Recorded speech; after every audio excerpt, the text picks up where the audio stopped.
mempelajari, tepatnya mengenal lafadz di Al-Quran yang artinya adalah pakaian. Dalam bahasa di Al-Quran ada 3 kata artinya pakaian. Yang pertama lafadznya libasun, yang kedua lafadznya berbunyi kiswatun, yang ketiga lafadznya berbunyi thiyabun. Akan kita bahas masing-masing lafadz dari ketiga lafadz ini yang artinya pakaian, libasun, kiswatun, dan thiyabun. Pertama kita buka dulu catatan tentang lafadz libasun.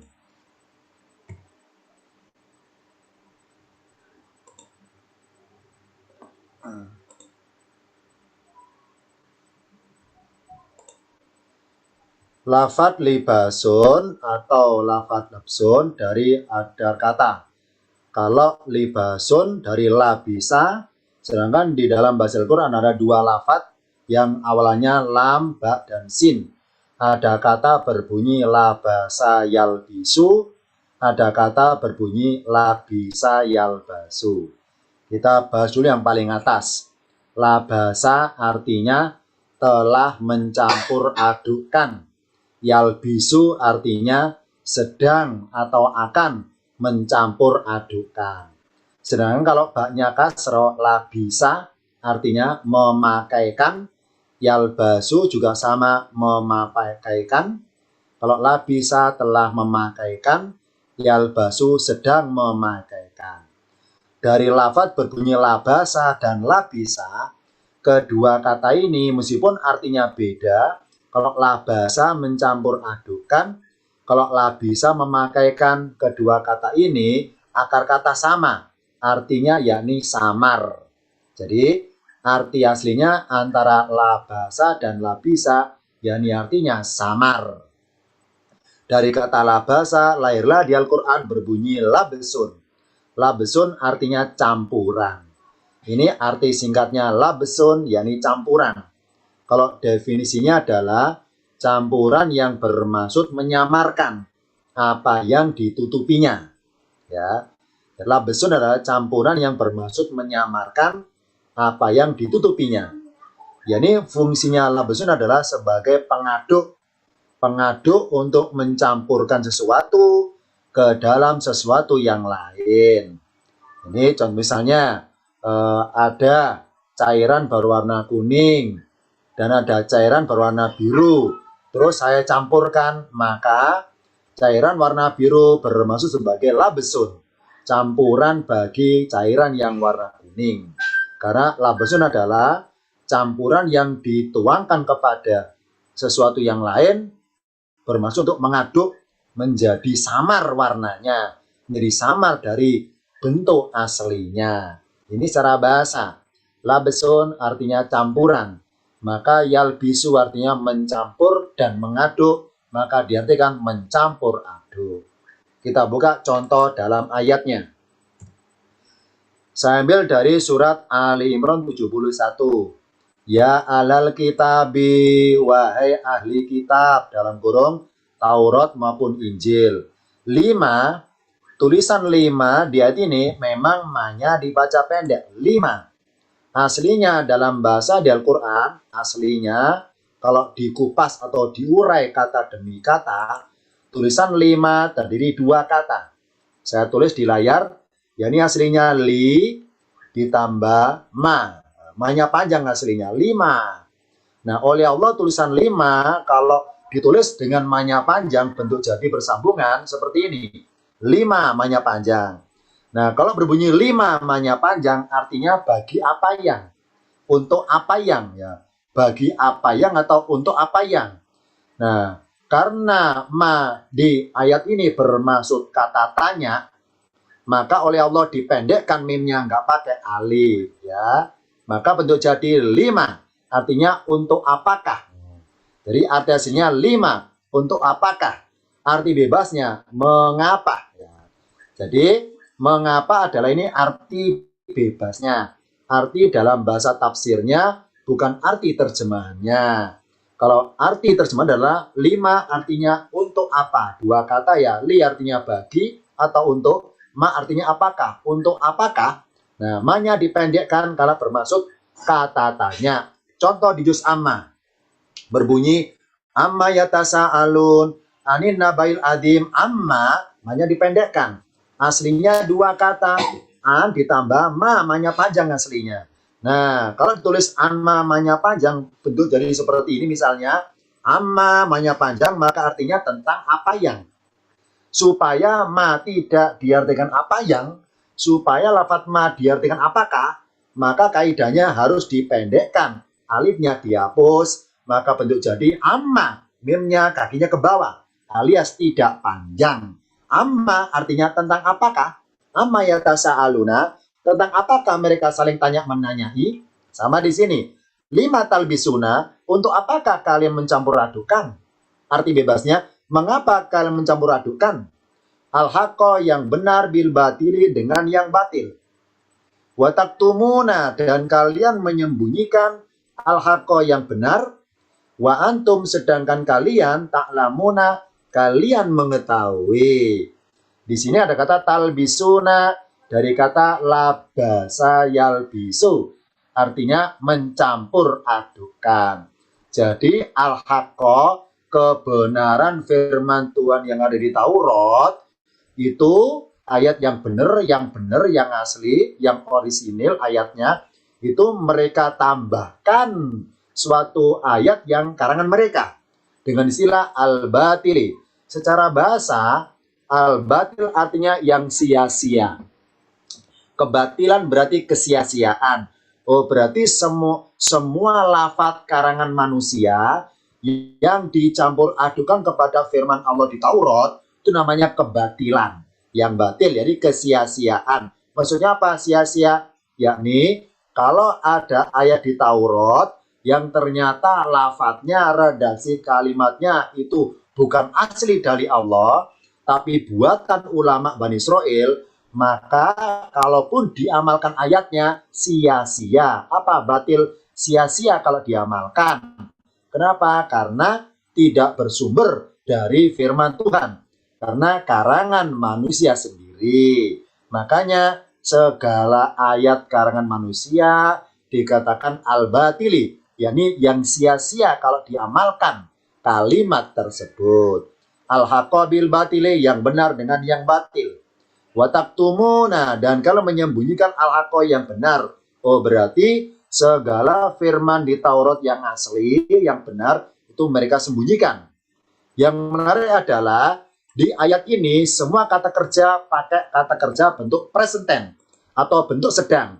Dalam kajian ilmu alat tingkatan pakai 3 namanya fi'il mudhari. Contohnya talbisuna, taktumuna, ta'lamuna.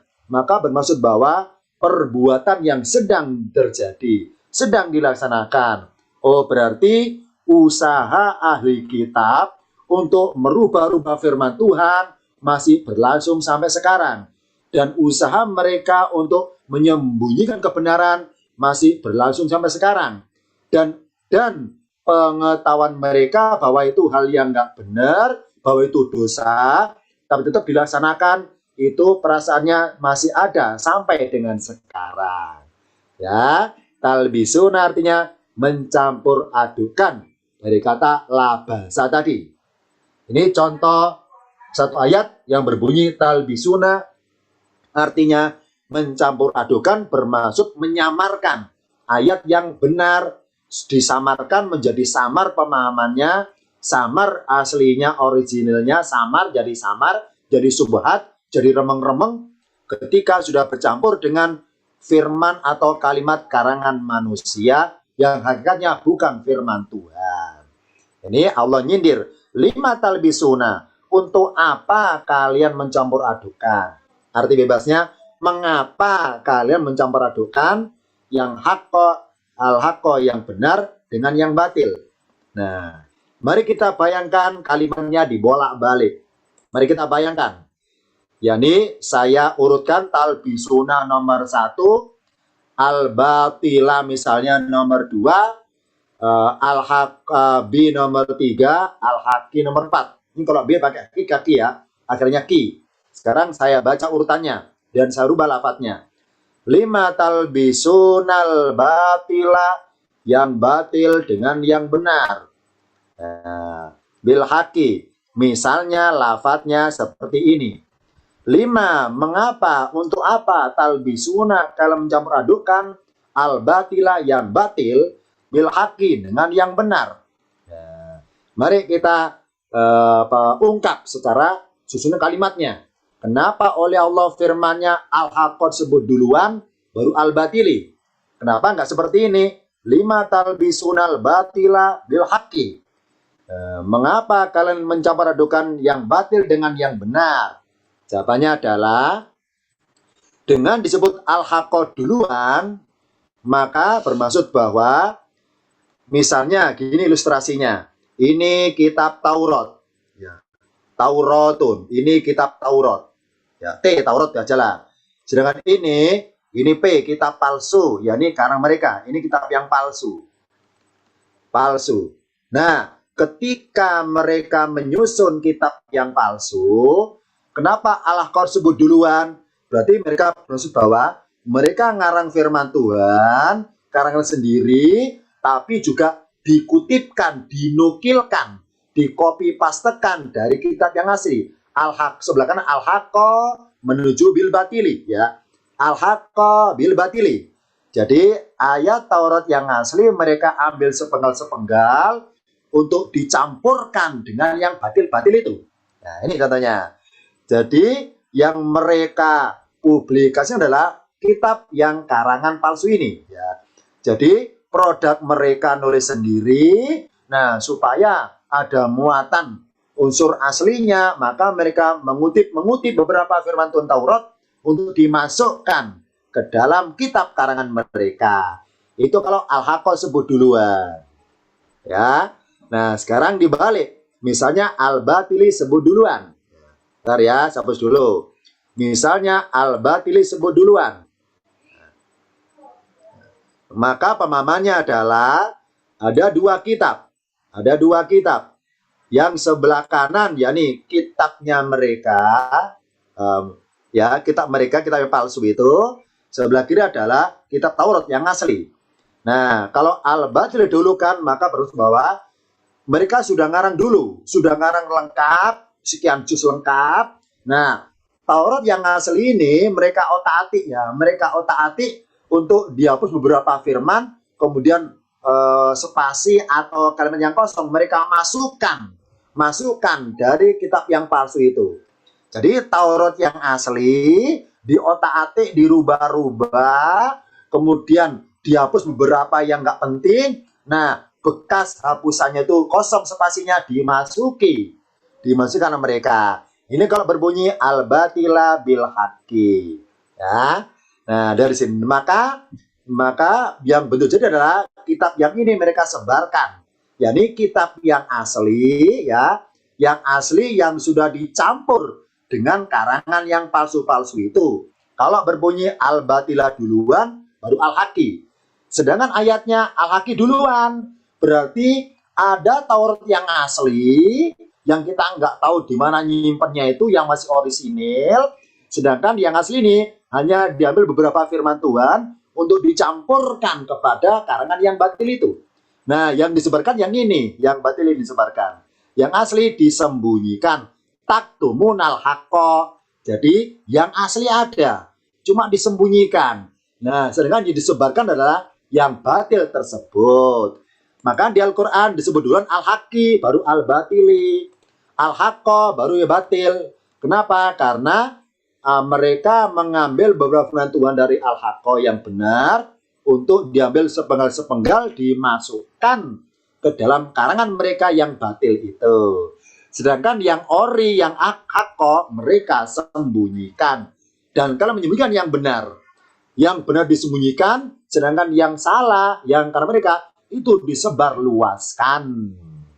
Jadi kesimpulannya, kitab Taurat Injil yang sekarang adalah kitab yang statusnya al-batili. Al-batili, yang kebatilan itu. Sedangkan al-haqqo mereka sembunyikan. Jadi al-batili yang beberapa firman jumlahnya sedikit itu diambil dari kutipan-kutipan di Taurat dan Injil yang asli itu. Ini hikmahnya di Al-Quran penyebutan al-haqqo duluan, baru al-batili. Sekarang contoh yang lain. Surat Qaf ayat 15. Ini sindiran dari Allah kepada kaum Ashabul Aika, kaum Tuba di sini. Allah nyindir. Afa'ayina bil khalqil awwali. Jadi mereka itu memahami bahwa Allah itu menciptakan semesta itu selesai dan merasa kecapean, ya, letih, ya. Gak mungkin Allah itu menciptakan makhluk baru lagi nanti di akhirat. Ini contohnya. Maka Allah sindir. Afa'ayina, Allah sindir. Maka apakah kami letih bil khalqil awali, dengan penciptaan yang pertama?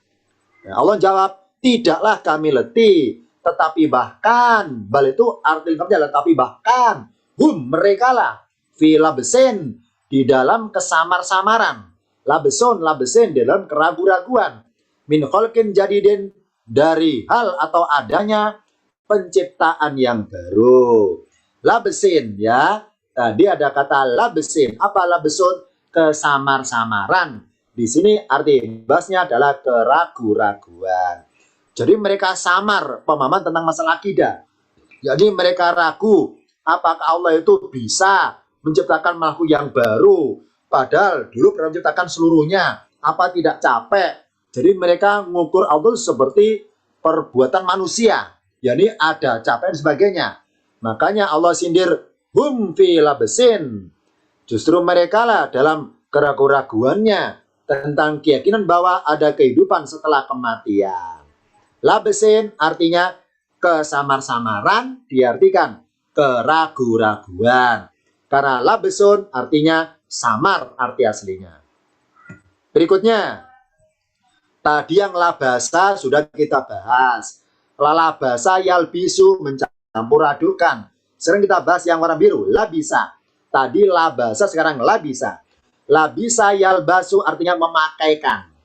Nah, labisa pun arti perkata aslinya samar. Dari kata labisa lahirlah kata-kata libasun. Libasun artinya pakaian. Secara bahasa libasun pakaian. Ini arti singkatnya pakaian. Nah, sekarang definisinya secara bahasa, libasun adalah pakaian yang bermaksud menyamarkan. Karena akar kata samar. Menyamarkan apa yang ditutupinya. Jadi pakaian yang kita pakai, baju atau apapun, itu bahasanya libasun. Kalau difungsikan sebagai pembungkus, ya, pembungkus sesuatu yang dianggap hina kalau kelihatan. Maka dalam istilah fikih, libasun adalah pakaian penutup aurat, ya. Pakaian penutup aurat namanya libasun. Jadi barang siapa pakai baju dengan niat membungkus auratnya supaya kelihatan, itu bahasa Arabnya yang dia pakai namanya libasun. Libasun. Karena kalau kelihatan terlihat hina. Libasun. Jadi pakaian untuk menyamarkan aslinya kita. Misalnya, maaf ya, di badan saya ada tanda jelek, ada unsur cacatnya jelek, malu kok kelihatan usar saya, malu kelihatan perut saya, dan sebagainya. Nah, saya pakai pakaian supaya tersamarkan. Saya bungkus supaya nggak kelihatan. Nah, kalau saya pakai baju dengan niat membungkus sesuatu yang malu kalau kelihatan, itu namanya libasun bahasa Arabnya.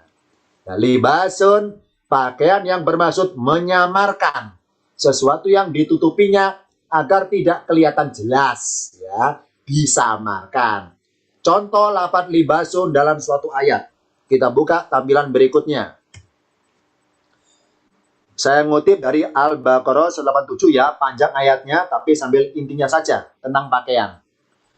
Uhilla lakum, dihalalkan bagi kalian, Lailatul Syami, pada malam puasa dalam bulan Ramadan, Ar-Rufathu. Dalam ayat ini, dalam istilah fikih dengan bercampur. Ar-Rufathu, bercampur ila nisaikum, kepada istri kalian. Titik ya, tanda wakaf jim. Ingat bahwa Al-Baqarah 187 ayatnya panjang. Nah, meskipun ayatnya panjang, banyak tanda wakafnya. Lain tanda wakaf, lain kasusnya. Jadi penggalan tarakah berfungsi memenggal-menggal secara kasustik, ya, secara spesifik, sub-sub menunya, nah, sub-sub tematiknya maksudnya. Contoh di sini, setelah nisaikum berhenti tanah wakaf karena uhilla sampai nisaikum dalam konteksnya puasa saja. Ya.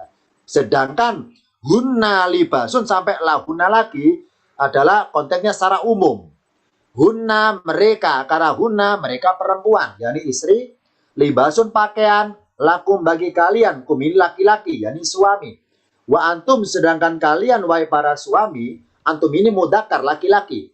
Libasun pakaian, lahunna bagi mereka, yakni bagi mereka perempuan alias para istri. Ini contohnya. Jadi ada keterangan singkat hunna mereka, libasun lakum pakaian bagi kalian, wa antum dan kalian wahai laki-laki atau suami, libasun pakaian, lahunna bagi mereka. Karena definisi libasun adalah pakaian bermaksud membungkus, menutup aurat atau menutup aib, maka pemahaman secara bahasa untuk kalimat ini adalah kita buka catatan berikutnya. Kenapa oleh Allah suami istri disilakan pakaian? Ya, istri pakaian bagi suami, suami pakaian bagi istri. Karena hikmahnya adalah suami istri janganlah membuka aib masing-masing di hadapan orang lain yang berakibat satu sama lain merasa dipermalukan, ya, dipermalukan. Nah, kenapa Allah fungsikan mereka harus jadi libasun? Agar tercipta kebersamaan, menutupi kekurangan sehingga tidak nampak di permukaan. Ketika ada perselisihan ataupun ketidaksukaan antar sesamanya, jangan sampai diungkap secara terbuka, misalnya di media sosial, misalnya di depan wartawan, misalnya di depan TV. Ini contohnya, berarti masing pihak tidak berfungsi sebagai pakaian akhirnya. Kenapa? Membuka diri, membuka apa yang selama ini ditutupi olehnya. Padahal bilang bahwa hunna mereka libasun lakum pakaian bagi kalian, wa antum dan kalian pakaian bagi mereka. Ini titik. Nah, yang kedua hikmahnya kenapa kok hunna didahulukan? Ya, kemudian baru antum, siapanya adalah dari antara istri dan suami itu yang paling berpeluang, gampang tergoda oleh setan untuk memulai cerita, untuk memulai curhat, untuk memulai membuka aib sesamanya itu dari pihak mereka yang perempuan. Ini hikmahnya. Jadi hati-hati. Karena ketika kedua belah pihak berpotensi saling berselisih, saling menyalahkan, saling menjelekkan, maka berpotensi keduanya curhat kepada pihak lain yang mungkin pihak lain tidak amanah, akhirnya menularkan, menyebarkan aib dari pihak yang bersangkutan. Ini, maka Allah bilang bahwa hunna libasun, mereka harus jadi pakaian bagi kalian, dan kalian juga wahai suami jadi pakaian bagi mereka. Dalam penggalan kalimat ini ada catatan sejarah. Ini boleh nanti dalam grupnya masing-masing ditampilkan kisah tentang Nabi Ismail alaihissalam. Nah, sehingga ceritanya yang pernah saya berikan dalam suatu dongeng ataupun cerita renungan malam pernah ditonton yang lalu. Ya, ini Nabi Ismail alaihissalam pertama menikah dengan seseorang suku Jurhum di Mekah. Nah, karena Nabi Ismail itu perekonomiannya itu minim ataupun rendah, maka istrinya merasa mengeluh tentang perekonomian rumah tangganya. Nah, ketika Ibrahim dari Yerusalem menjenguk Ismail di Mekah untuk pengen tahu kabar anaknya itu, singkat cerita, Ibrahim datang ke Mekah, ternyata Ismail sedang bekerja keluar rumah, yang di rumah hanya istrinya. Nah, ketika Ibrahim tanya bagaimana keadaan Ismail sebagai anaknya itu, ternyata istri Ismail itu menceritakan yang buruk-buruk, mengeluh tentang rumah tangganya, mengeluh. Nah, jadi segala keburukan atau ketidakpuasan terhadap Ismail itu diungkapkan kepada mertuanya, kepada Ibrahim. Akhirnya karena lama ditunggak, datang Ismail, Ibrahim pamitan ke Yerusalem dengan pesan. Apa pesannya itu? Kalimat ini kalimat kiasan. Jadi Ibrahim pesan kepada menantunya, ini maaf ya, ini contoh bahasa saya ini. Tolong pesan pada Ismail, sampaikan bahwa ini pintu rumah ini lebih baik diganti saja. Pintu rumah ini diganti saja. Nah, ketika Ibrahim bilang pintu rumah ini diganti saja, padahal pintu rumah itu tuh secara fisik masih barusan ganti, barusan diperbaiki atau barusan bentuk jadi baru. Nah, jadi ketika Ibrahim pulang, si menantu atau istri itu nggak paham, itu bahasa kiasan. Nah, ketika Ismail pulang ke rumah, dikabari bahwa barusan bapaknya datang ke sini. Ismail tanya, apa pesan bapakku? Kata bapakmu, pintu rumah kita harus diganti. Kan baru kan, kenapa harus diganti? Nah, ternyata apa kata Ismail? Itu tandanya aku harus menceraikan dirimu. Maka diputuslah. Berikutnya Ismail menikah lagi dengan suku Jurhum, istri yang kedua. Nah, kemudian dari Yerusalem Ibrahim menjenguk lagi ke Mekah, jenguk lagi. Nah, Ibrahim kaget, ternyata istrinya lain lagi nih, seperti itu. Nah, ketika menjenguk Ismail sudah di luar, udah kerja. Nah, ternyata istri yang kedua ini orangnya itu apa ya, sabaran, gampang bersyukur. Jadi segala aib rumah tangganya, entah masalah perekonomian, entah segala kekurangan, itu diungkapkan kepada mertuanya. Jadi kita tanya, gimana kabar kalian? Alhamdulillah. Jadi banyak alhamdulillahnya, banyak bersyukurnya. Jadi nggak mengeluh. Akhirnya apa? Lama ditunggu Ismail nggak datang, Ibrahim pulang pamit. Tolong pesan sama anakku, pesan tolong ya, ini pintu rumahnya nggak usah dibongkar ya, nggak usah diganti. Padahal ketika istrinya lihat itu di pintu rumah sudah retak ya, sudah waktu diganti kayunya sudah rapuh. Jadi heran dia dengan pesan seperti itu. Padahal sudah berencana ganti pintu rumah karena sudah rapuh. Tapi Ibrahim bilang bahwa pintu rumah nggak usah diganti. Nah, setelah Ibrahim meninggalkan rumah Ismail pulang, diketahui istrinya bahwa tadi bapakmu datang. Ismail tanya, apa pesan bapakku? Kata bapakmu adalah pintu rumah kita nggak usah diganti. Padahal kan memang kita niat ganti kan. Itu maksudnya bahwa engkaulah istriku sebagai pintu rumahku. Jika engkau membuka aib rumah tanggaku, maka tersebarlah kemana-mana. Nah, berarti dalam bahasa ini, bahasa kiasan antara orang tua dengan anak yang nggak bisa dipahami oleh menantunya. Ini bahasa kiasan. Berarti menurut Ibrahim adalah istrinya Ismail adalah sebagai pintu rumah.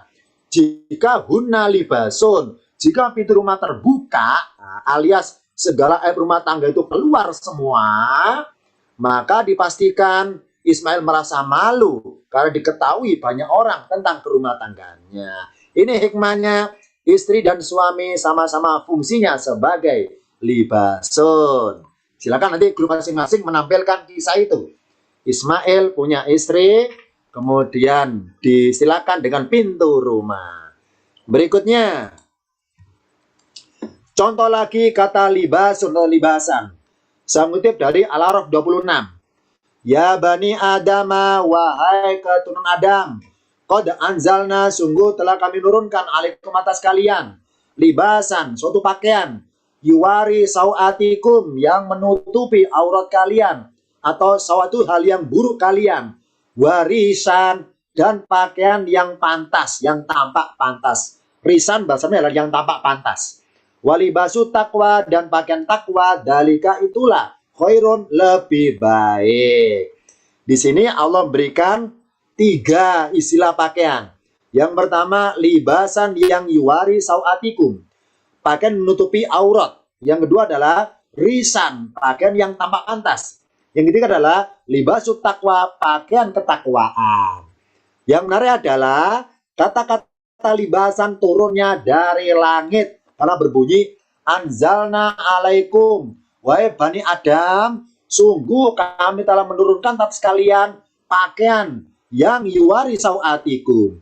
Yuwari adalah dalam kurung aurat, jadi yuwari bermaksud menutupi aib atau aurat yang sawatikum, yang buruk, yang kalian miliki maksudnya, yang buruk.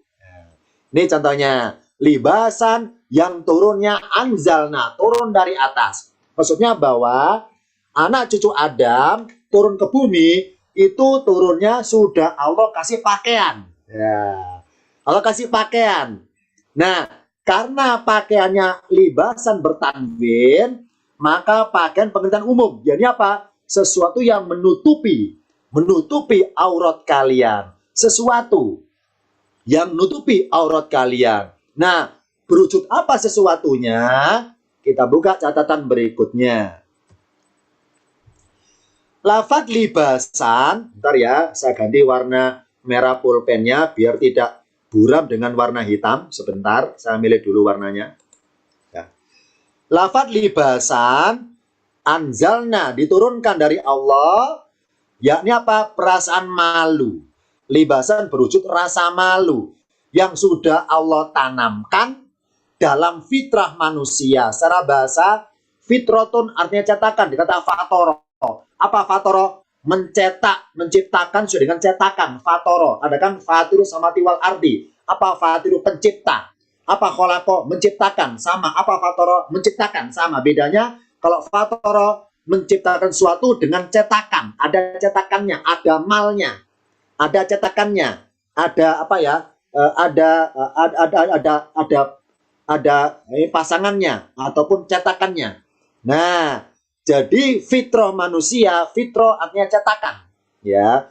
Berarti manusia sudah dicetak dulu Pak, dan cetakannya ada unsur malu yang ditanamkan dari manusia semenjak turun atau lahir ke bumi. Fitratun, rasa malu. Sedangkan risan, apa risan? Yakni sama anzalna, kami turunkan. Kenapa? Karena kata-kata risan tambihan adalah ya sebagai maf'ulun bi atau objek dari anzal juga. Kami turunkan berupa perasaan pantas kalau pakai pakaian. Makanya kita ketika beli baju, ketika memakai berkaca, kita merasa pantas enggak ya? Nah, ini bisa mengukur diri. Nah, perasaan pantas itulah namanya risan.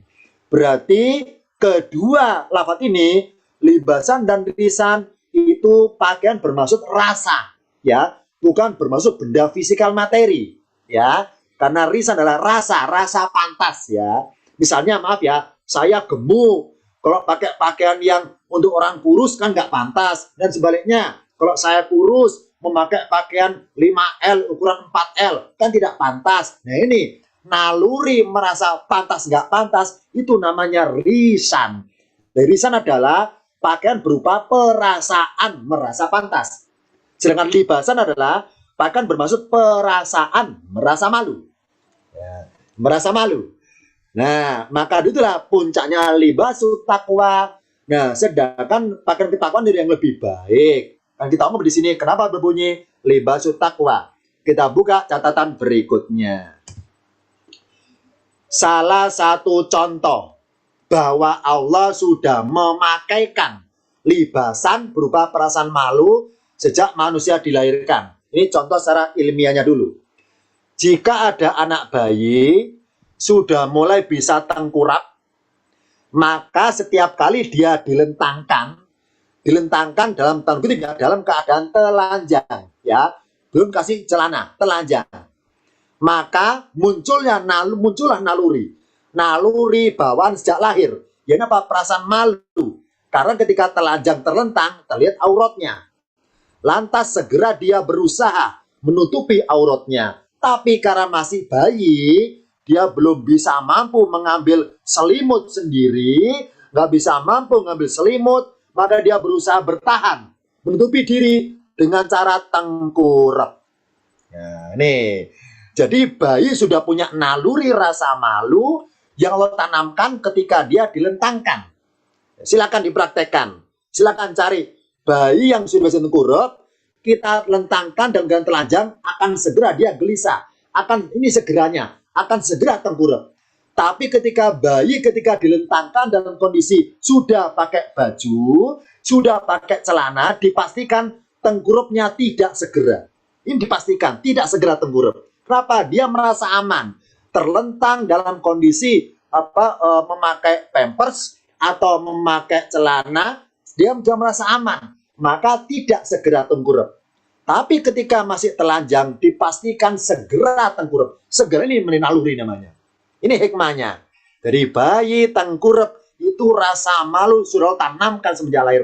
Namanya fitrah. Apa fitrotun? Cetakan semenjak lahir. Fitrotun, cetakan lahir. Ya, ini hikmahnya Allah anzalna. Allah turunkan dari langit rasa itu. Rasa malu sejak bayi. Maaf ya, bayi saja malu kalau telanjang. Berikutnya, libasan perasaan malu merupakan identitas kehidupan.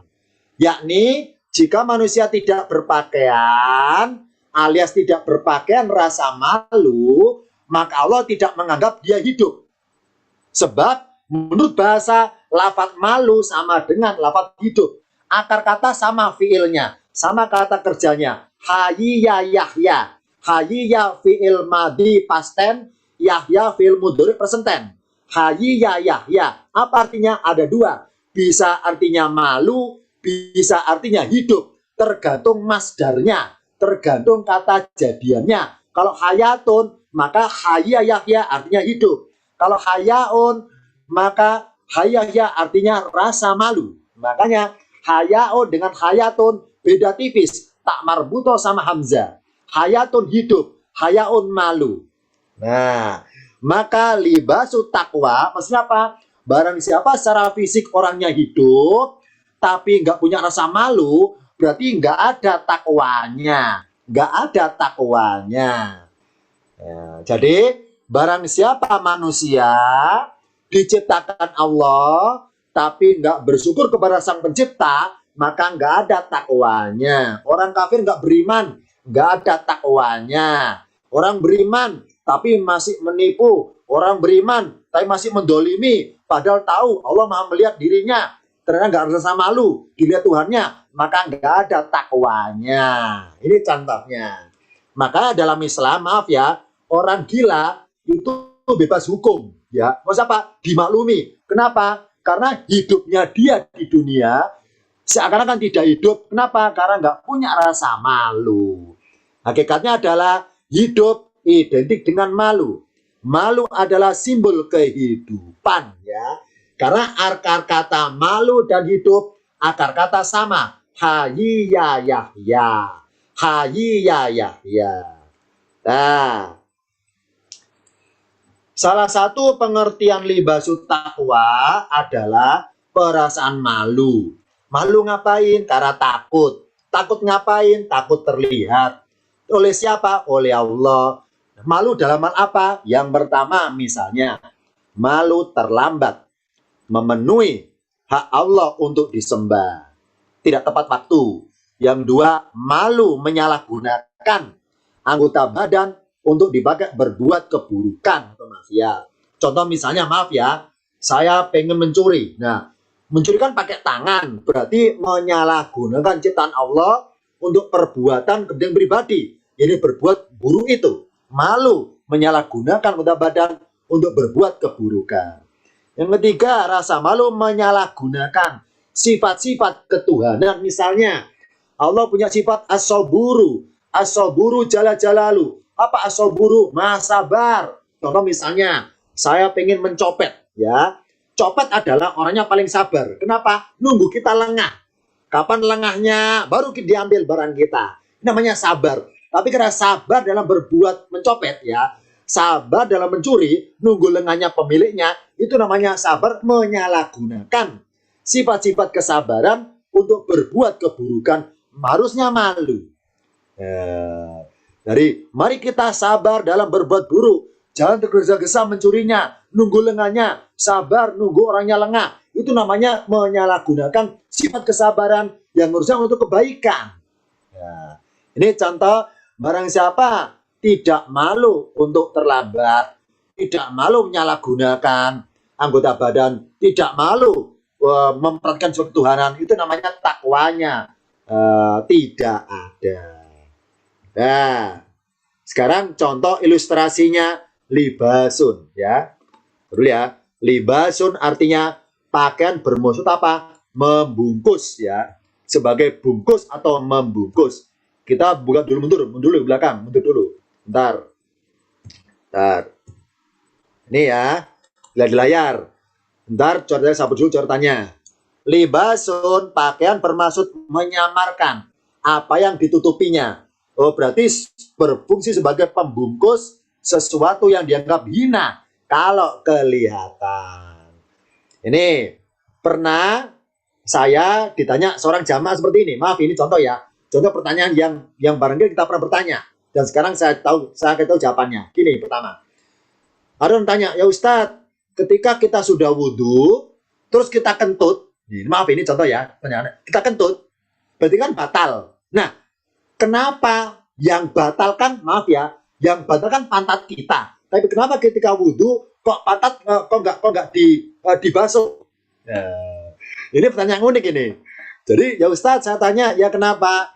Setelah kita wudhu, kemudian kentut kan batal. Nah, penyebab batal kan kentut, tapi kenapa ketika dalam proses wudhu pantat kita yang sebagai penyebab itu kenapa nggak dibasuh juga? Kenapa kok depan saja dibasuh, kok belakang tidak? Saya jawab itu berhubungan dengan kata libasun. Ya, sekarang gini ilustrasinya. Ini kita ingin tahu ya, saya buka ini catatannya. Bentar ya, agar tidak mencoret-coret tulisan di layar, saya buka lembar kosong whiteboardnya. Ini ya. Saya tulis. Jadi ini hikmahnya, makna filosofinya, kenapa ketika kentut terus wudhu lagi, kenapa yang belakang tidak ikutan dibasuh. Ini jawabannya di sini. Lihat di layar ya. Ini kepala. Ya, ini badan manusia. Badan ya. Ini kaki. Ya, ini tangan. Selesai ya. Ya, maaf ini ya. Ini mata. Ini hidung, ini mulut. Udah ya, telinga. Saya. Gini. Kulit manusia, kulit itu kayak pakaian, libasun. Ya, libasun. Ya, ini pembungkus. Berarti maaf ya, isinya perut kita adalah bercampur. Maaf ya, di belakang dubur kita, pantat kita itu maaf ya, hal yang kotoran. Ya, najis. Dan air seni kita juga najis. Tapi maaf ya, selama itu masih dalam tubuh, berarti masih terbungkus oleh pakaian. Ya. Maka masih Allah muliakan. Maksudnya bahwa ini ya, mata kita bisa memproduksi sesuatu yang buruk. Telinga kita bisa memberi sesuatu yang buruk. Ya. Hidung kita keluar sesuatu yang buruk. Mulut kita bisa keluar sesuatu yang buruk. Ya. Termasuk maaf ya, kelamin kita atau dubur kita sesuatu yang buruk. Nah, selama sesuatu masih dalam tubuh kita, itu kita tuh dimuliakan oleh Allah. Selama belum keluar. Contoh maaf ya, air liur kita itu sesuatu yang menjijikkan sebetulnya. Tapi selama masih dalam mulut kita, maka masih dimuliakan oleh Allah. Tapi ketika sudah diludahkan ke tanah, ini jadi hina akhirnya. Ini hina. Yang kedua, air seni kita. Air seni dalam tubuh kita itu kan najis sebetulnya. Tapi selama di dalam tubuh, Allah muliakan itu. Ya. Kotoran kita yang tersimpan dalam pantat kita, selama belum dikeluarkan, Allah muliakan itu. Tapi kalau sudah dikeluarkan, maka kalau sudah keluar, maka jadi najis ini. Jadi sesuatu yang buruk-buruk ketika keluar, maka ini buruk ini, nggak mulia. Nah, apa kentut? Kentut adalah uap yang keluar dari dalam menuju luar. Nah, karena keluarnya melewati kulit yang paling luar ya, ibarat libasun menyerempet pakaian paling luar ya. Ini kita bacakan pakaian, itu pakaian. Menyerempet pakaian, maka bekas-bekasnya uap itu bekas uap itu karena sudah keluar, maka batallah wudunya. Ya, batal. Kenapa batal? Karena sudah keluar. Kalau sudah keluar, maka perbuatan hina keluar. Ini contohnya. Maka akhirnya apa? Wudhu lagi. Nah, kenapa wudhu kok nggak membasuh yang bawah ini? Jawabannya adalah karena ini areal aurat. Ingat ya, laki-laki contohnya, aurat adalah dari pusar menuju bawah. Ini aurat. Ya. Maka tidak tercantum dalam gerak wudhu. Kenapa? Karena areal aurat. Sesuatu yang hina. Ya, sesuatu yang hina. Kalau maaf ya, kalau pantat kita dibasuh oleh tangan kita yang ada unsur air wudhunya suci itu, maka ketika tangan kita menyerempet tempat itu lagi, maka jadilah batal. Kenapa? Karena menyerempet sesuatu yang itu ada lubang untuk keluarnya sesuatu yang hina. Ini contohnya. Jadi selama masih belum dikeluarkan, Allah muliakan. Makanya kalau kita punya unek-unek dalam hati sesuatu yang buruk, misalnya nggak suka orang, benci orang, dengki orang, selama masih dipendam dalam hati, nggak keluar, nggak dicurhatkan, Allah masih memuliakan kita. Terbukti apa? Para malaikat nggak bisa deteksi apa isi hati kita. Kenapa? Kita dibungkus dengan libasu takwa. Ya. Apa tanda takwanya itu? Tidak mengeluarkan kata-kata yang buruk, tidak mengeluarkan unek-unek yang buruk. Ini contohnya. Selama masih dibungkus, selama belum keluar, masih dimuliakan. Ini contohnya. Jadi, kenapa kentut batal? Karena keluarnya sesuatu yang hina. Kenapa ketika wudhu kok kita, maaf ya, ketika kita itu buang air kecil kok jadi batal? Karena keluarnya air seni dari tempatnya. Makanya karena keluar itulah, jadilah batal karena ada keluar sesuatu yang hina. Begitu pula maaf ya, filosofinya, kalau kita sudah berwudu, ternyata ucapan mulut kita ngomongin yang jelek-jelek, ngomongin orang jelek. Hakikatnya adalah harusnya wudu lagi, karena keluar kata-kata yang hina dari mulut kita. Harusnya itu, filosofinya. Harusnya itu. Ini contohnya. Selama masih dalam tubuh kita, Allah muliakan. Kalau sudah keluar, maka jadilah hina di situ. Sekarang contoh ilustrasi yang lain. Misalnya ya, ini ada masjid, ya, ada masjid. Masjid. Di sini ada got, selokan, got, ya. Nah, di masjid ada uang. Ada satu lembar uang 1.000, nolnya 3. Di got, di selokan ada satu lembar uang, tapi 100.000, nolnya 5. Ya. Mari kita bedakan. Uang 100.000 tapi tergeletak di got. Got adalah tempat yang hina karena najis. Ya, hina. Masjid tempat yang mulia. Di masjid tergeletak uang 1.000. Nah, sekarang dibandingkan nominalnya. 1.000 dengan 100.000 lebih berharga 100.000. Misalnya ada orang, si A disuruh, weh si A, ada milih mana? Lebih belain mana? Ngambil uang 1.000 di masjid tempat suci, ini ngambil pengertian disuruh loh ya, bukan mencuri. Normal ini, Anda pilih mana? Belain mana? Ngambil 1.000 di masjid atau 100 tapi di got. Pasti ngambilnya 100. Dibelain. Kenapa? Lebih berharga 100.000. Meskipun tempat yang hina. Hikmahnya apa filosofinya? Ad-dunya, lafaz dunia artinya tempat yang hina. Dari kata dana ya dana. Dana artinya hina. Berarti dunia tempat yang hina. Maka segala sesuatu isinya dunia adalah hina semua. Hina semua. Tapi barang siapa hidup di dunia, tapi berharga menurut Allah, maka Allah muliakan. Meskipun tinggal tempat yang hina. Sama di sini, si A tahu bahwa 100.000 adalah berharga. Meskipun tempat hina, pasti dibelain, diambil di situ. Sedangkan maaf ya, barang siapa masuk masjid tapi imannya kadarnya 1.000, apa dari 1.000 itu pura-pura sholatnya, pura-pura baca Qur'annya, ada riya amalannya, itu ibaratnya masuk tempat suci tapi harganya 1.000. Ya. Lebih baik orangnya di luar masjid tapi imannya benar, ya. Tapi sholatnya benar, tapi puasanya benar, ikhlasnya, semuanya ikhlasnya, meskipun di luar masjid sholatnya. Ini filosofinya. Berarti kita manusia, meskipun tempat yang hina kita domisili, tapi kalau ada takwanya, itu berharga menurut Allah. Berharga kita itu. Dunia seisinya tempat yang hina. Makanya ada hadis Rasul, apa? Sholat 2 rakaat di waktu fajar lebih berharga dibanding dunia seisinya. Kenapa? Karena ketika sholatnya itu di masjid, di tempat yang mulia. Dan sholatnya murni karena Allah, lebih berharga. daripada areal di luar masjid yang itu lokasi dunia hina semua. Ini hikmahnya, filosofinya. Berarti selama manusia ada takwanya, maka hidup di dunia, maka masih dihargai Allah sebagai arju adam yang dimuliakannya. Makanya ada ayat berbunyi, inna syarrod dawabi aladina kafaru. Seburu-burunya makhluk melata, ada orang kafir. Kenapa? Wahum la yu'minuna. Karena mereka nggak beriman. Jangan bertakwa. Iman aja nggak ada. Ya, berarti hidup di dunia nggak dimuliakan. Karena nggak ada imannya. Apalagi rasa malunya. Apalagi ketakwaannya. Ini hikmahnya. Libasun sebagai pakaian bermaksud pembungkus. Pembungkus. Dan sekarang satu lagi.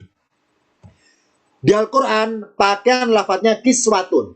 Contoh ayatnya tentang rumah tanggaan. Wal walidatu, dan para ibu, yurdina, mereka menyusui. Auladahunna, anak-anak mereka.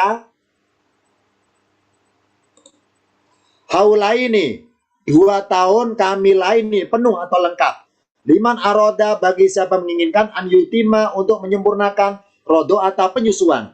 Ini bagi para ibu. Sekarang para bapak, para ayahnya. Wa alal mauludi, dan kewajiban atas ayah, lahu baginya, rizkuhunna. Yani rizki mereka. Maksudnya mencari rizki untuk mereka. Mereka siapa? Hunna itu para istri. Wa kiswatuhunna, dan pakaian bagi mereka. Bil ma'rufi, dengan sepatutnya. Apa kiswatun dalam bahasa Arab? Pakaian dilihat dari berharganya. Makanya bungkusnya Ka'bah namanya kiswatun. Kenapa kiswatun bukan libasun? Karena Ka'bah bungkusnya kainnya mahal, ya, benangnya lapisannya emas, ya, kaligrafinya bordirannya emas. Makanya kiswatun. Oh, berarti ketika seorang suami belikan pakaian istri harus kiswatun, harus mahal, berharga mahal. Tapi ma'ruf, apa ma'ruf? Sepatutnya alias sepantasnya. Maaf ya, misalnya, maaf ya, istrinya gemuk, ternyata dibeliin pakaian mahal, jutaan, tapi ukurannya S atau M, kan nggak muat, namanya tidak ma'ruf. Dan sebaliknya, istrinya kurus, dibeliin pakaian mahal, tapi ukurannya XL, 5L, 6L, kan kedodoran, namanya nggak ma'ruf. Maka kata-kata bil ma'rufi, ini kata kuncinya, mahal tapi sepatutnya, sewajarnya. Dan mengenai kemampuannya, Allah kata di sini, la tukallafun nafsun. Seorang tidak dibebani kecuali kesanggupannya. Sesanggupnya seberapa beli harganya, silakan sesanggupnya suami belikan pakaian kepada istrinya, asalkan ma'rufi, sepantasnya kalau dipakai. Ini juga artinya pakaian. Kiswatun, pakaian dilihat dari berharganya. Terakhir, di Al-Quran ada pakaian namanya thiyabun. Surat An-Nur 60. Panjang ayatnya. Saya ngutip intinya di sini. Walqaidu, maaf ya, walqawaidu minan nisa'i, arti perkata, dan orang-orang yang duduk-duduk di rumah aja, duduk pengertian pasif, gak ada usaha, pengen, maaf ya, pengen dinikahi lagi, allati yang, panjang ya lanya, allati yang layar juna, mereka gak menginginkan nikahan untuk menikah, alias, maaf ya, para wanita yang suaminya sudah meninggal, alias para janda yang sudah tidak ingin menikah lagi, ya, dan dia dalam kondisi, maaf ya, sudah monopos, sudah tua, sudah monopos, falaisa, maka bukanlah atas mereka suatu dosa, an sekiranya yadokna, mereka meletakkan thiyabahuna, pakaian mereka, selama niat meletakkannya goiro mutabarrijatin bizinatin, tanpa bermaksud menampakkan perhiasannya ataupun apa yang dia punya dalam dirinya. Secara bahasa, thiyabun atau thiyaba artinya pakaian yang berlapis. Maksudnya apa? Maaf ya, ketika seorang nisaun kalau masih muda, ya, masih muda, itu pakaiannya harus berlapis-lapis. Harus rangkap 7, rangkap 5, rangkap. Kenapa? Karena untuk menutupi tubuhnya, untuk menutupi kemolekannya dan sebagainya, rangkap. Tapi ketika wanita sudah tua dan tidak ingin menikah lagi, maka boleh menanggalkan pakaiannya. Pakaiannya mana? Yang lapisannya. Lapisan paling luar, silakan dilepaskan. Tidak harus rangkap-rangkap, boleh satu rangkap saja, boleh dua rangkap saja. Ini pengertian menanggalkan pakaian yang berlapis-lapis. Ini kalau nggak ada keterangan berlapis, maka kesannya maaf ya, telanjang kesannya. Padahal enggak. Siapun adalah pakaian yang lapisan, bukan pakaian yang melekat yang pertama kali di kulit, tapi yang lapisannya. Oh, berarti wanita yang sudah tua, maaf ya, pakaiannya tidak harus rangkap-rangkap sekian-sekian. Tapi kalau masih muda, harus rangkapnya sekian-sekian. Itu zaman dulu itu. Kalau sekarang kebalikannya ya, zaman sekarang maaf ya kebalikannya. Yang wanita muda-muda, pakaiannya maaf ya tipis-tipis. Tipis-tipis, nggak rangkap-rangkap. Sedangkan yang tua-tua, rangkap-rangkap. Kenapa? Karena takut masuk angin. Rangkap-rangkap ini. Jadi sekarang zaman sudah berubah ya. Yang tua, rangkap-rangkap pakaiannya. Yang muda nggak ada rangkepannya, malah transparan tipis-tipis. Ini baru oleh Allah adalah tiabun. Jadi kesimpulannya adalah kalau libasun pakaian bermaksud nutup aurat, nutup aib. Kalau kismatun pakaian berharga, mahalnya. Kalau tiabun pakaian yang berlapis-lapisnya. Ini definisi singkat antar tiga kata libasun, kismatun, dan tiabun. Sebelum diakhiri, barangkali tanyakan silakan. Boleh dibacakan hostnya. Baik, Ustaz, ada pertanyaan dari Bapak Deden. Pertanyaannya, sebentar. Dalam surat Yusuf ayat 18 yang berbunyi waja'u ala komisihi. Kata komisihi itu kan artinya ada yang kemeja, pakaian, atau gamis. Nah, mengapa tidak memakai kata libasan? Mohon penjelasannya. Ya. Jadi, sebagaimana lafadz libasun isim mustaq, kata pecahan. Kata pecahan punya asal kata maksudnya. Punya asal kata, ya ini apa? Menyamarkan. Ya, menyamarkan.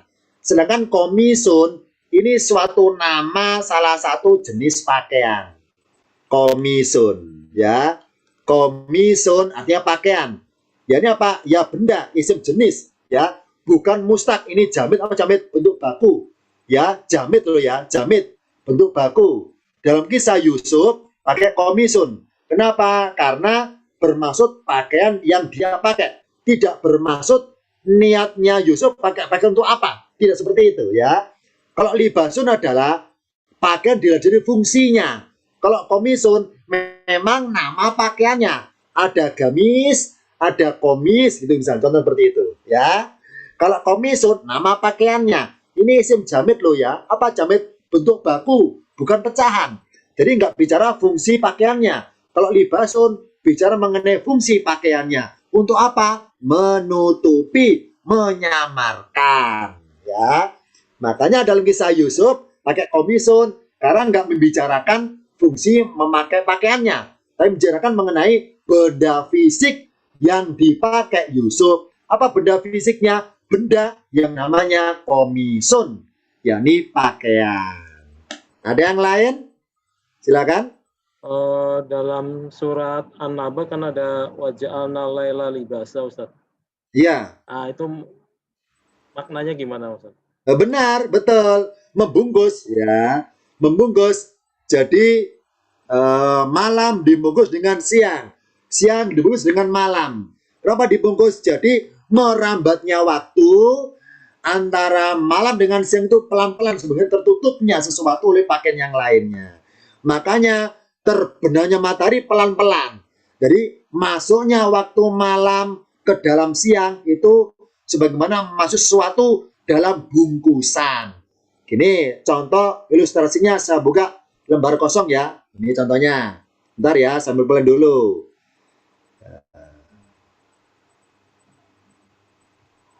Dah, ya, bumi bulat, ya, kurotun.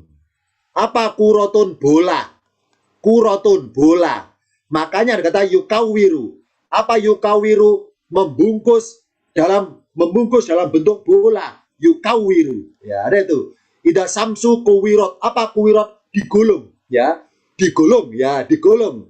Digulung bentuk bulat, ya. Ini namanya libasun. Jadi apa? Ketika waktu malam, ini misalnya matahari di sini ya. Jadi di sini ini malam. Ini kondisi ini kondisi siang. Ini malam. Ini malam ya. Ini siang. Nah, ketika berakhirnya waktu siang menuju waktu malam, itu oleh Allah buminya ya berputarnya dikondisikan supaya siangnya masuk pelan-pelan dalam bungkusan. Namanya yukawiru. Jadi dinamakan yalbasu, libasun. Ini apa? Allah memakaikan malam. Jadi ketika siang itu lenyap, itu hikmahnya filsafnya adalah apa? Malam membungkus siang. Dan namanya dibungkus berarti nggak kelihatan. Nah, ketika siangnya muncul, ya berarti siang membungkus malam. Ini contohnya. Nah, contohnya zaman Nabi, ya. Ini pernah ada pertanyaan dari sahabat ini. Ini bahasa ya. Nanti boleh di grup masing-masing ditampilkan hadisnya. Gini, hadisnya gini, kisahnya. Suatu ketika sahabatnya Rasul, ketika siang hari kan matahari kelihatan, ya. Ketika malam hari, kemana matahari ketika malam hari? Nah, jadi mereka tanya, ya Rasul, di manakah matahari ketika malam hari? Nah, karena yang tanya orangnya itu tidak seorang ilmuwan, ingat bahwa Rasul itu orangnya bijaksana. Tergantung yang tanya. Kalau tanya orangnya awam, maka Rasul jawabannya secara nalar sederhana. Kalau tanya seorang ulama, ahli agama, Rasul jawabannya secara spiritual. Kalau tanya seorang ilmuwan, Rasul jawabannya ilmiah. Nah, karena yang tanya orangnya awam, kalau Rasul menerangkan bumi bulat, berputar, ini astronomi, nggak akan paham itu orangnya. Nah, Rasul jawabnya secara spiritual. Jadi apa kata Rasul? Ketika malam hari, kemana matahari? Matahari menghadap kehadiran Allah. Terusnya itu. Kata Rasul, ketika malam hari, matahari menghadap kehadiran Allah. Makanya tidak tampak. Ya. Jadi, jawaban Rasul secara spiritualnya. Spiritualnya. Ini contohnya. Makanya, ketika siang hari dimakan duhri, sholat duhur. Apa duhri? Duhri artinya punggung. Duhurun punggung. Kenapa sholat duhur? Sholat di kala matahari tepat di atas punggungnya bumi. Oh, berarti bumi ketika ada matahari menyinari dia, ibaratnya bumi itu tengkurap. Maka dipanasi kena punggungnya. Ini punggungnya bumi. Sholat duhur adalah sholat di kala matahari tepat di atas punggungnya bumi. Maka tengkurap bumi. Oh, berarti bumi itu ada mukanya, ada belakangnya. Iya, cuma kita nggak tahu. Matahari juga ada depan belakangnya. Iya, cuma kita nggak tahu. Rasul saja yang tahu. Rasul saja yang tahu. Mana mukanya bumi, mana mukanya matahari. Rasul saja yang tahu. Ya, makanya sholat duhur. Sholat dikala, apa secara bahasa sholat duhur? Sholat punggung. Maksudnya punggung siapa? Punggungnya bumi.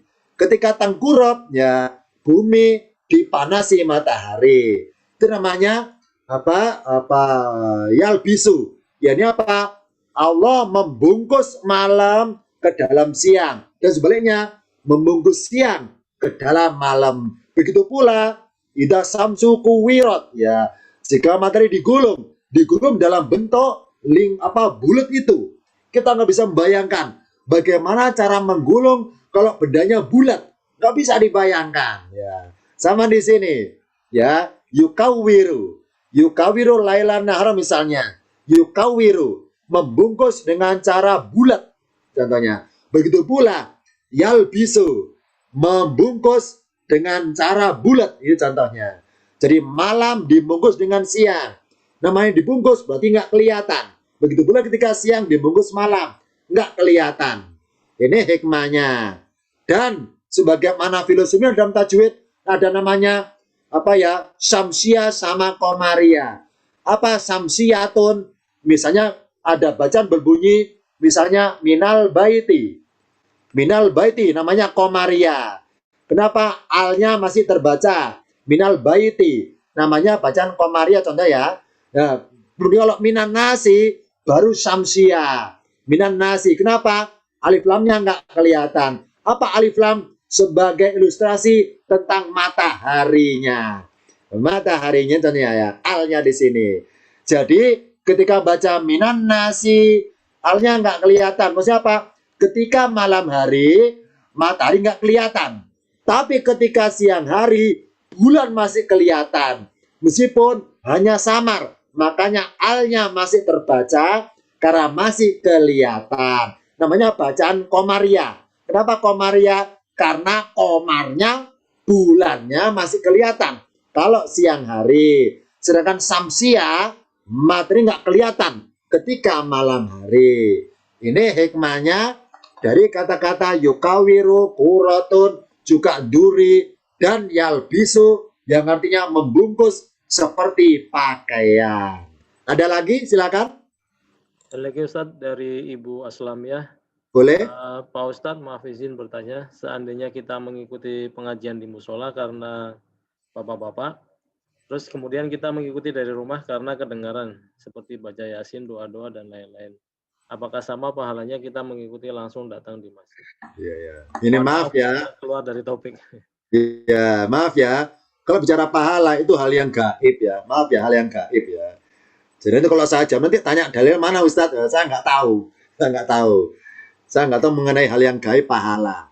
Yang saya tahu adalah segala amalan kita, entah amalan pasif menyimak atau mendengar, selama itu hal yang baik, maka Allah berikan apresiasi berupa pahala. Kenapa? Karena termasuk amalan solihat meskipun posisinya pasif. Nah, mengenai kadarnya, apakah sama atau seberapa, itu saya nggak tahu. Sama apa tidak, nggak tahu. Itu hal yang gaib. Yang tahu adalah, mari kita itu jangan kalkulasi selisihnya berapa. Jangan terlalu perhitungan selisih berapa. Karena jangan tanya berapanya. Selama itu hal kebaikan dan kita pasif menyimak meskipun dari jauh, nyimak Quran dari MP3 suara kori, nyimak Quran secara live orang ngaji di musola, nyimak Quran orang dengar, kita dengar. Selama niatnya menyimak dan itu baik karena Allah, tetap berpahala. Tapi mengenai berapa jumlah pahalanya atau maaf ya, nominal selisihnya, bedanya apa? Nyimak dengan MP3, nyimak dengan langsung live, bedanya apa? Atau berapa kadar selisihnya? Saya tidak tahu. Itu hal yang gaib ya, maaf ya. Saya nggak bisa jawab berapa selisihnya dan berapa perbandingannya nyimak langsung di musola secara live hadir ataupun dari rumah karena kedengaran kawannya atau corongnya gitu. Itu saya nggak tahu bedanya apa ataupun sama tidaknya, saya nggak tahu karena itu gaib. Silakan tanya Ustadz yang lain saja yang ahlinya bisa ngitung-ngitung kalkulasi berapa selisihnya nyimak live dengan nyimak secara tidak langsung. Silakan tanya Ustadz yang lain saja yang lebih tahu tentang perhitungan yang gaib-gaib seperti itu. Saya maaf ya, saya tidak tahu. Daripada saya jawab ngarang-ngarang, saya dosa, saya terus terang tidak tahu mengenai selisih hal yang gaib seperti itu, saya tidak tahu. Silakan tanya yang lain saja, Ustadz yang lain. Ada lagi? Silakan. Iya, Ustadz, salam, Ustadz. Silakan Bu Ella ya. Ya. Assalamualaikum warahmatullahi wabarakatuh. Terima Assalamualaikum kasih warahmatullahi atas waktunya. Begini Pak Ustadz, sebagaimana yang dijelaskan oleh Pak Ustadz tadi bahwa untuk pakaian itu ada libasun, ada siabun, dan juga kiswatun. Nah, bagaimana dengan kalau nggak salah saya pernah dengar sarobil. Nah, itu untuk apa sarobil itu, Pak? Terus yang keduanya Pak Ustadz, Ya. ini agak menyimpang dari pembahasan. Dalam sebuah ayat, Bismillahirrahmanirrahim wa mursaha inna rabbi laghafurur rahim. Nah, la di sana itu kan bukan pada lanahi ya, kepada lanahi larangan. La itu bisa disebut la tauhid atau penegasan bukan? Kalau memang disebut la tauhid atau penegasan, cirinya itu apa ya Pak Ustaz? Terima kasih. Ya, benar. Jadi di malam ini memang saya membahas kata yang pakaian ada 3 di sini. Libasun, kiswatun, dan siabun. Ingat bahwa di Al-Quran sebetulnya banyak artinya pakaian, tapi arti secara pendekatan maksud ayat ya, bukan arti secara harfiahnya dan seperti itu ya. Nah, dalam pertemuan kali ini saya ungkap secara berkaitan pada harfiahnya. Susul kata misalnya, libasun, kiswatun kata kasa yaksu, thiabun kata thawaba. Thawaba kan masih pahala berapa lapis kan, thawabun. Apa thawabun? Pahala juga kan, thawabun ya pahala. Dia kata thiabun juga, pakai ya ini thawabun. Pahala berlapis-lapis. Jadi sama, sarobilas bersama di pakaian. Tapi hal yang lain lagi. Jadi sebagaimana tadi kan komisun juga pakaian, tapi hal yang lain lagi. Jadi ada pakaian secara wujud fisik, ada namanya, memang pakaian, banyak macamnya. Nah, sekarang kita tanya, kenapa dalam bahasa Arab banyak katanya pakaian? Jawabannya adalah, ingat bahwa di Jazirah Arab itu banyak sukunya. Lain suku, itu lain dialeknya. Nah, masing-masing suku punya kosakata yang artinya pakaian.